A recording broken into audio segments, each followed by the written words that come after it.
Hey, I'm Kylee, former NICU travel nurse and founder of Passports and Preemies, and you're listening to Clocked Out, Life Beyond the Bedside.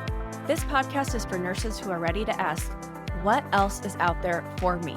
Each week, we dive into what it means to thrive as a nurse beyond the hospital walls through conversations about burnout, alternative careers, travel, financial freedom, and wellness. Whether you're deep in burnout or just craving more freedom, you're in the right place. It's time to redefine what life after clocking out really looks like. Hi, friends, and welcome back to Clocked Out, Life Beyond the Bedside. Today's episode is a special one, but I think every episode is special. This is a topic that has been widely requested. It's unconventional jobs that nurses can have. This is going to be based on a speech that I gave at TravCon in Las Vegas in 2024. And I hope that it not only resonates with a lot of nurses, but especially travel nurses.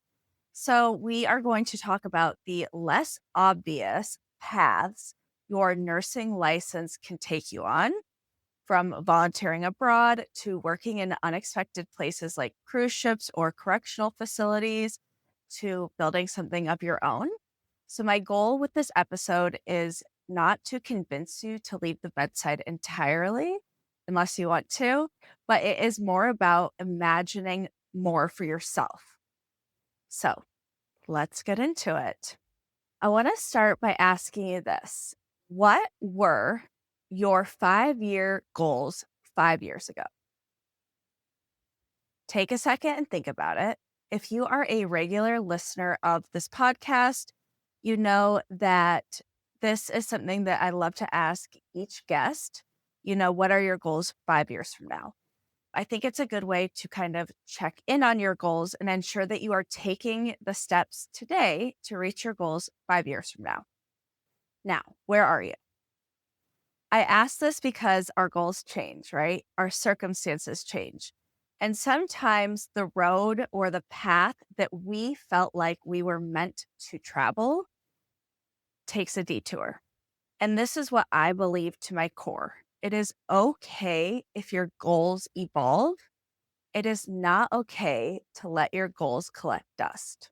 So, for this episode, I do want to dive into my past history because I do think it's relevant to share for this subject and just show how many jobs that I have had aside from bedside nursing and how my personal goals have changed throughout the years. So, I'm a former NICU nurse, which I'm sure a lot of you already know. I was born and raised in Omaha, Nebraska. Go Huskers. I went to Clemson for undergrad and then on to Emory in Atlanta for nursing school. I worked at the bedside for years and then, for 2 years. I feel like I just made it sound like I was at the bedside forever. I worked bedside nursing for 2 years and then eventually jumped into travel nursing. And I loved travel nursing until, of course, I didn't. So at the time that I was a baby nurse, I had just graduated from nursing school. If you had asked me what my 5-year professional goals were, I probably would have cried and then gave an answer like, oh, I want to go to NNP school. I want to be a neonatal nurse practitioner.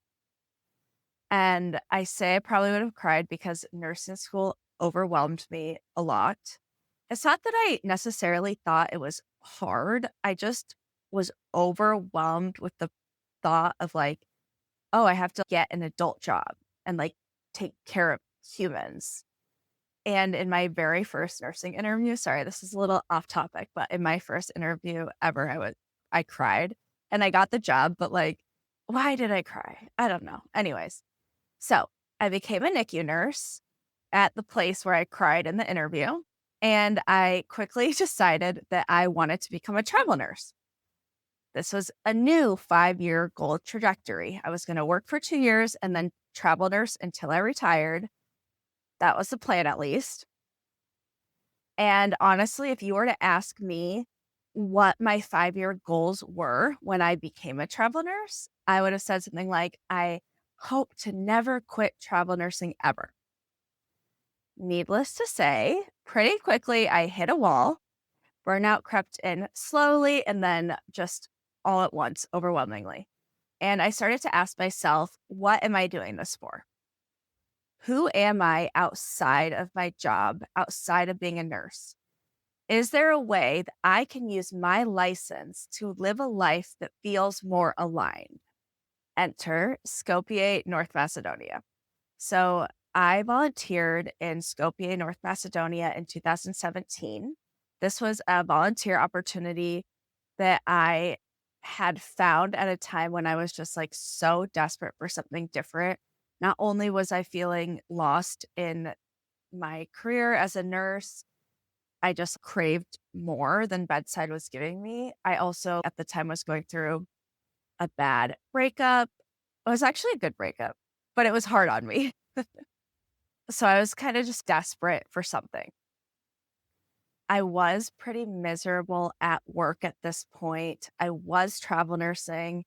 I would spend night shifts scouring the internet for a volunteer job that a NICU nurse could do. It turns out that there are a lot of volunteer nurses needed all over the world, which is good news. But volunteer NICU nurses are not as commonly needed. Not the best news if you're a NICU nurse.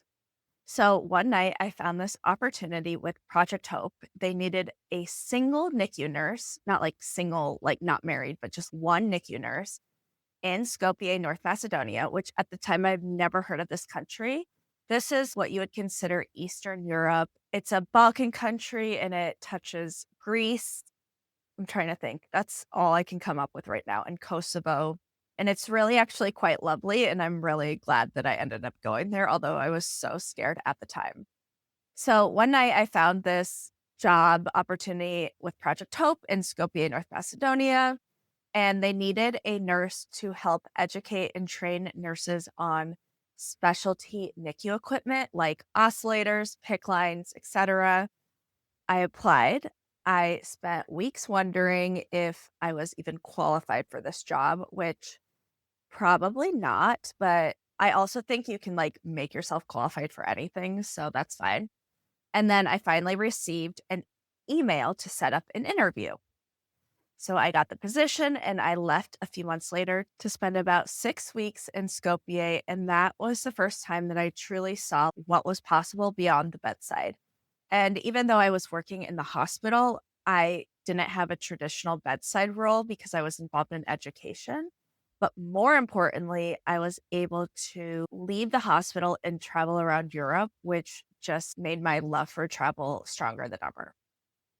So at the same time that I was volunteering, I launched Passports and Preemies.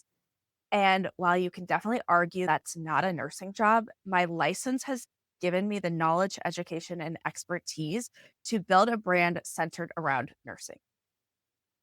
So fast forward, I continued to travel nurse after my volunteer position, but luckily I realized that I had the time and money to take huge breaks between contracts, and this allowed me to travel the world.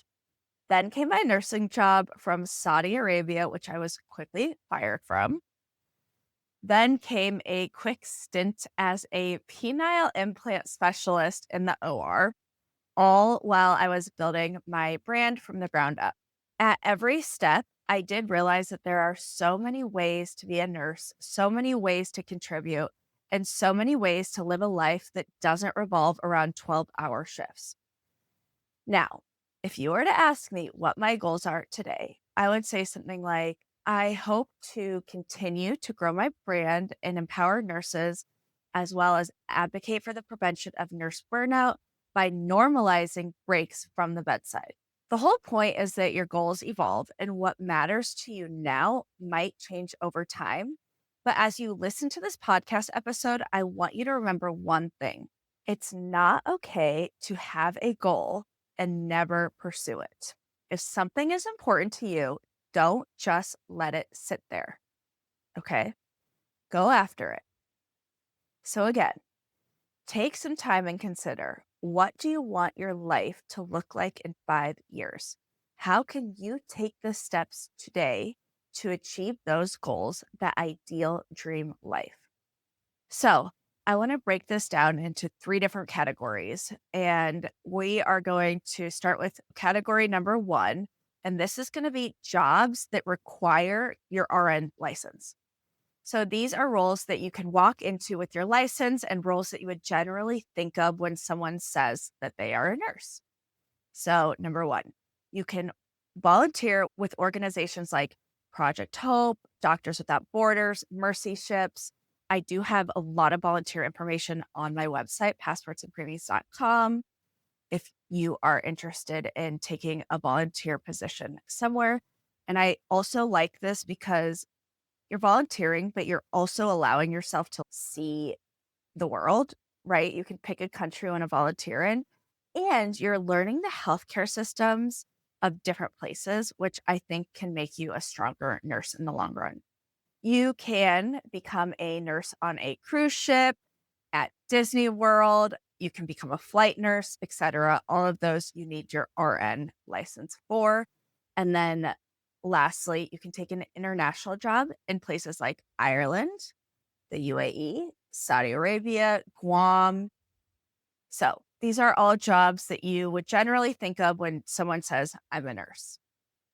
Now, category number 2, jobs that benefit from having your RN license but don't require it. So these are jobs like becoming a travel nurse recruiter. Your insight as a nurse is invaluable. And if you still want to work within the travel nurse industry without working at the bedside, this is a good role to pursue. And I mean, again, you don't need your RN license, but it will give you a step up. Another job you could have would be working as a device rep or a pharma rep. As I mentioned earlier, I had a brief job educating urologists in the OR on placing penile implants. That was interesting to say the least. I mean, was I qualified to give urologists advice on penile implants during surgery? No, but I could work my way around the OR and have good rapport with doctors. And that came from being a nurse. And I did get that job with Boston Scientific, but now I believe that they have outsourced that to another company to hire these, like, it was like a per diem role, which was perfect because I was working the bedside and then I just picked up shifts as I wanted. And the pay was pretty lucrative, although unfortunately, I think that they have cut down on the pay a little bit. But I think I was making like, I want to say $150 an hour. Another thing that you could do is you could go into nurse writing, content creation, coaching. Again, you do not need to have your license, but all of these make you an expert, or your license makes you an expert in these things. Clear as mud, right? And then we have bucket number 3, building something of your own. This could be a blog, a business, a product. For me, Passports and Preemies started as a creative outlet and a way to keep my family informed about what I was doing. I made $400 in total in the first, I think it was the first 2 years. But now I have persisted and make full-time income. So you could always think of building something on your own. And when I think about physical products, like how many nurses have amazing clothing brands, or I have nurse friends who have started apps to make nurses' lives easier, or think about Nurse Blake doing these big nursing conferences. I also run group trips for nurses, which I don't need my RN to do that, but I'm specifically targeting nurses who want to travel. And why would a nurse come on a nurses only trip if the host wasn't a nurse, you know? So if you decide bedside nursing is no longer serving you and you want to do something differently, whether or not that new job involves your RN, I don't want to paint this rosy picture that everything will be great. The truth is, it's hard as shit. Not every day is easy. There are trade offs. I read this book called Big Magic by Elizabeth Gilbert, and it was good. I'd recommend it. I don't like love motivational books, but this one was good. And I saw this concept that really resonated with me.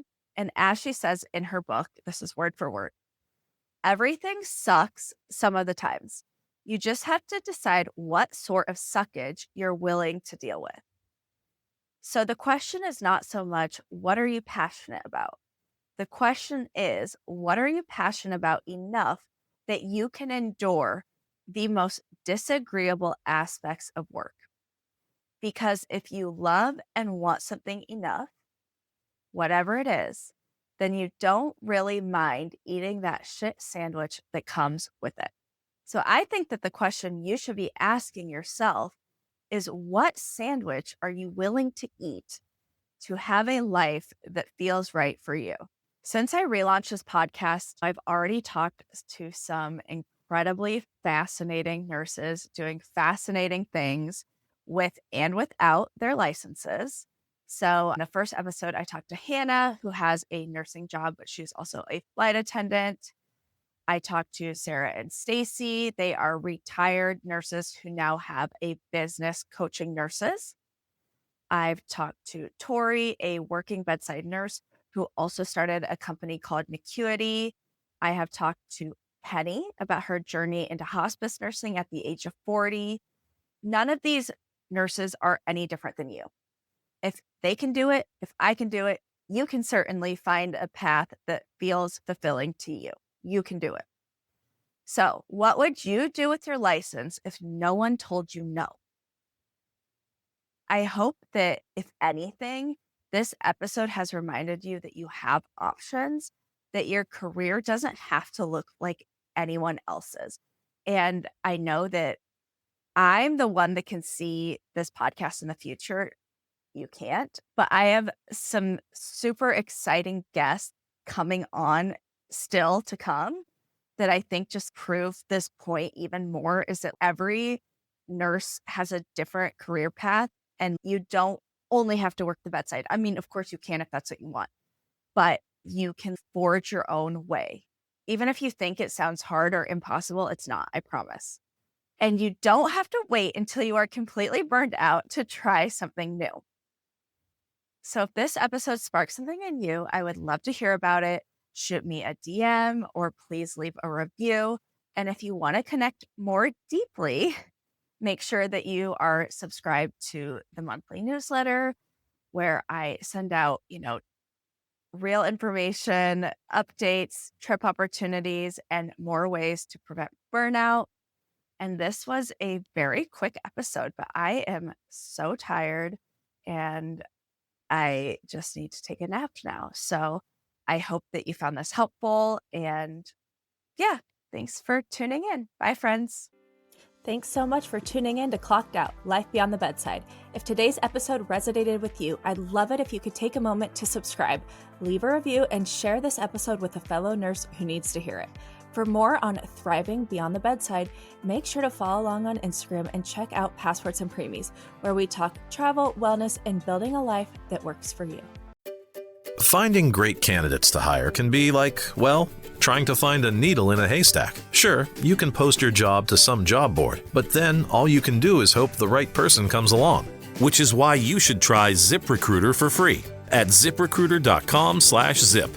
ZipRecruiter doesn't depend on candidates finding you. It finds them for you. Its powerful technology identifies people with the right experience and actively invites them to apply to your job. You get qualified candidates fast. So while other companies might deliver a lot of hay, ZipRecruiter finds you what you're looking for.